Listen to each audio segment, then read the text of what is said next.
इस समय आपके मन में सवाल उठ रहे होंगे कि आखिरकार साइक्लोनिक स्टॉर्म इस समय किस इंटेंसिटी में है और पहुंचा कहां है।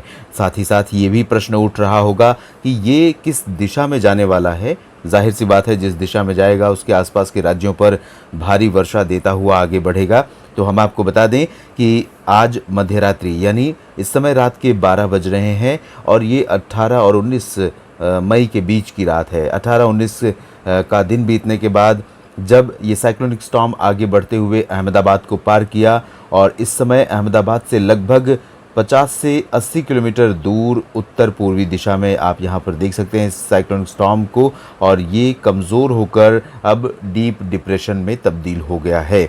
हवाओं की रफ्तार काफ़ी कम हो गई है, लेकिन अभी भी क्योंकि इसका जो कनेक्शन, इसका जो फ्लो समुद्री क्षेत्रों से बना हुआ है इस तरह से, और यही नहीं हम कह सकते हैं महाराष्ट्र के तटीय इलाकों से यहाँ तक कि कर्नाटक के तटीय इलाकों तक ये हवाओं को अट्रैक्ट कर रहा है, अपनी तरफ आकर्षित कर रहा है, और इसी वजह से ये सिस्टम कमज़ोर भले हो गया है और आगे भले मैदानी इलाकों पर बढ़ रहा है, लेकिन ये इतना इंटेंस अभी है कि कई राज्यों पर एक साथ घने बादल दे सकता है और घने बादलों के बीच थंडरस्टॉर्म, लाइटनिंग स्ट्राइक और तेज़ हवाओं के साथ बारिश दे सकता है।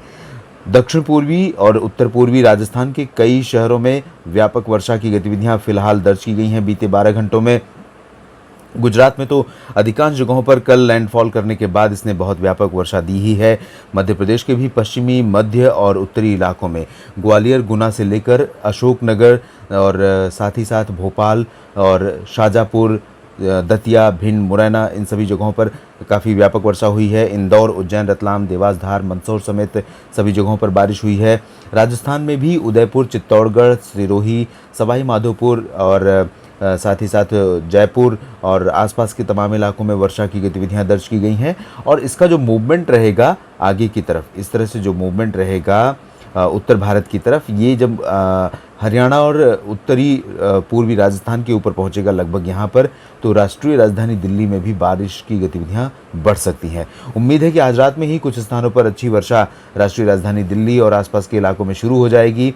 कल भी बादल छाए हुए थे, आज भी बादल थे और आज तो कुछ इलाकों में बूंदाबांदी भी दर्ज की गई थी। उम्मीद थी अच्छी बारिश की आज शुरू होने की, लेकिन अब तक बारिश शुरू नहीं हुई है। लेकिन कुछ इलाकों में आज रात में बारिश की गतिविधियां शुरू हो सकती हैं और ये बारिश राष्ट्रीय राजधानी दिल्ली के कुछ इलाकों के साथ साथ एनसीआर के भी तमाम शहरों में देखने को मिल सकती है और बारिश की गतिविधियां बढ़ेंगी धीरे धीरे। और उम्मीद है कि कल यानी 19 मई को कई जगहों पर बहुत व्यापक वर्षा देखने को मिल सकती है राष्ट्रीय राजधानी दिल्ली और एनसीआर में।